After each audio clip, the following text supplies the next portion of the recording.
Hello friends, today I am going to give question answer of chapter 1 class 12 English. Chapter 1 the last lesson.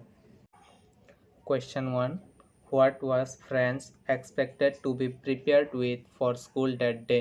यानी France से उस दिन school के लिए क्या तैयार रहने के अपेक्षा की गई थी? Answer. France was expected to be prepared with for the rules of participants on that day. यानी फ्रांस से अपेक्षा की गई थी कि वे उस दिन पार्टिसिपल के नियमों के लिए तैयार रहेगा. Question number 2. What did France notice that was unusual about the school that day? France ने उस दिन स्कूल में क्या अनयूजुअल बात देखा? Answer. France noticed that usually when the school began, there was a great bustle that could be heard from the street. But that day everything was as quiet as Sunday morning. He was late, but unlike other day, Mr. Hamel did not scold him. He also saw some of the village people sitting at the backbenches of the classroom. यानी friends ने देखा कि normally जब school शुरू होता है तो बहुत शोर होता था जिसे सड़क से सुना जा सकता था, लेकिन उस दिन सब कुछ रविवार की सुबह की तरह शांत था. उससे देर हो गई थी, लेकिन उस दिन की तरह एमहेमल ने उसे डांटा नहीं. उसने देखा कि गांव के कुछ लोग क्लास के पीछे बेंच पर बैठे हुए थे. Question number 3. What had been put on the bulletin board?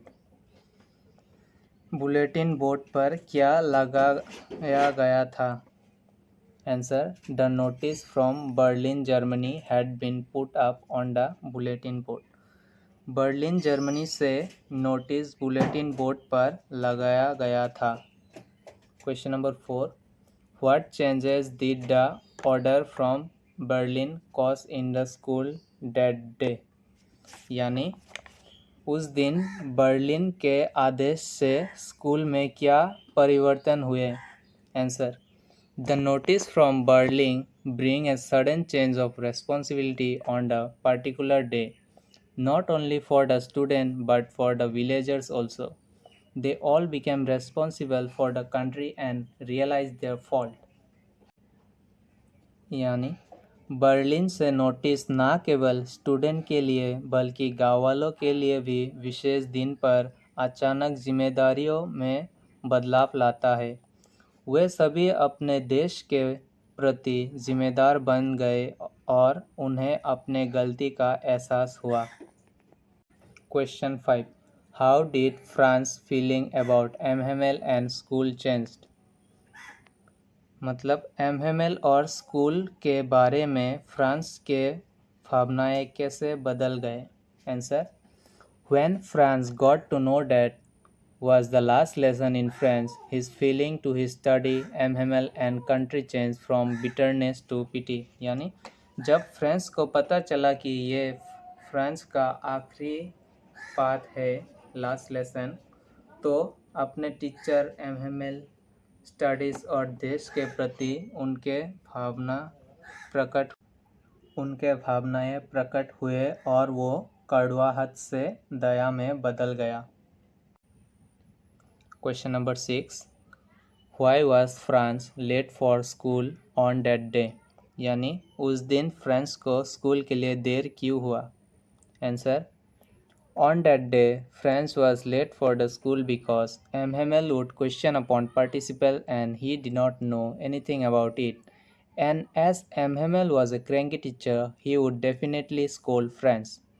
यानी उस दिन फ्रांस को स्कूल के लिए देर हो गई थी क्योंकि एमहेमल पार्टिसिपल्स पर सवाल पूछते और उसे इसके बारे में कुछ भी पता नहीं था, और क्योंकि एमहेमल क्रैंकी टीचर थे इसीलिए वो ज़रूर फ्रांस को डांटते.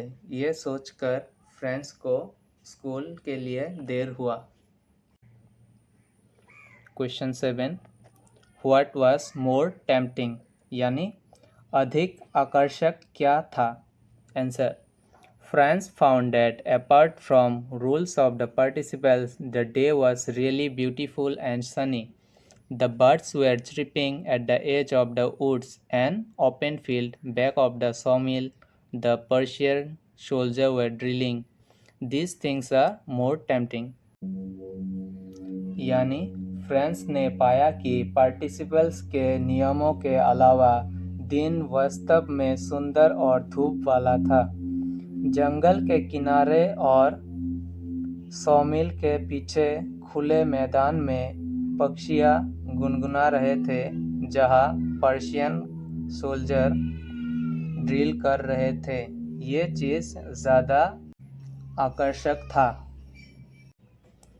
Question number 8, how many years did M Hamel serve in that school?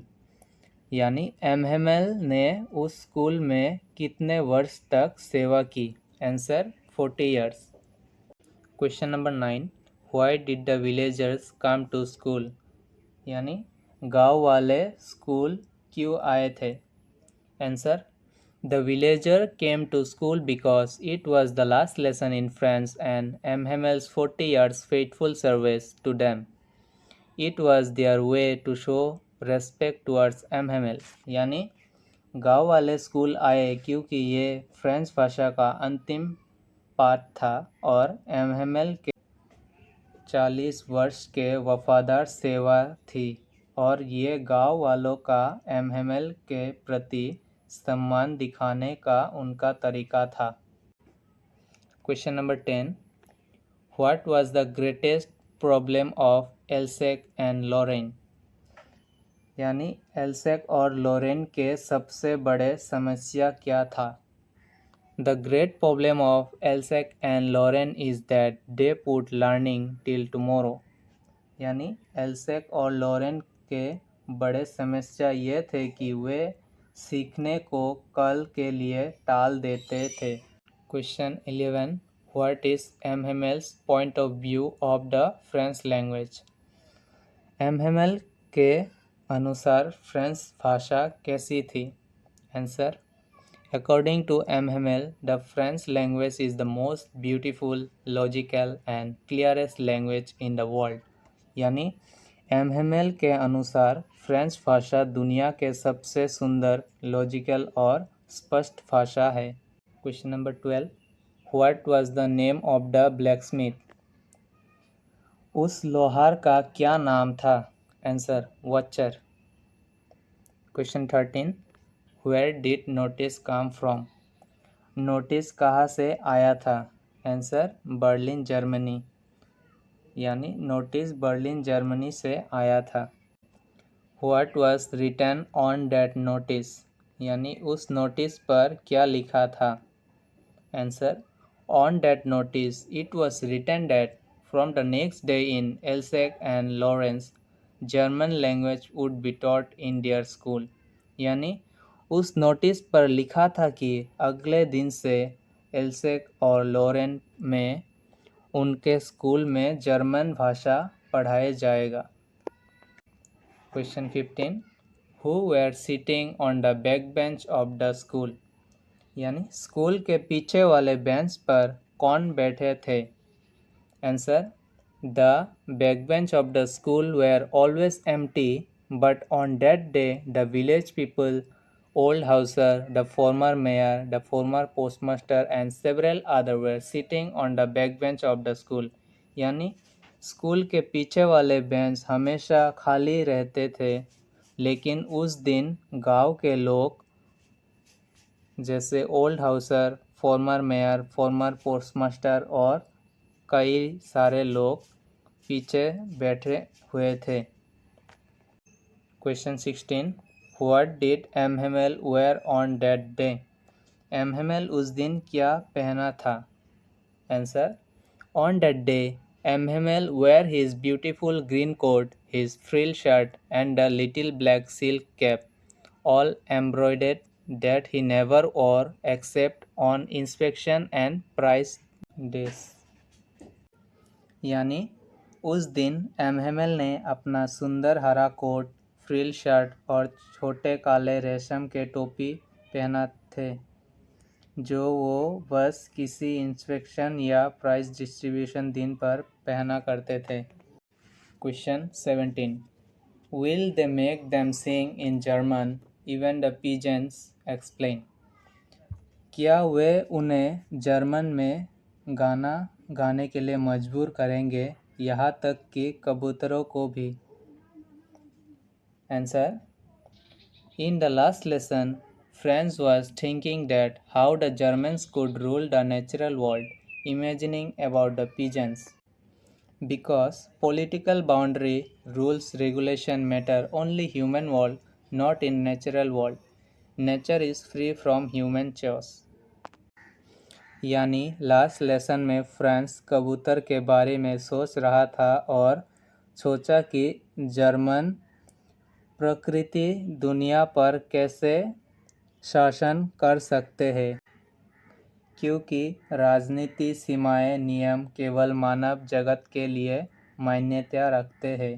प्रकृति मानव शासन से मुक्त है।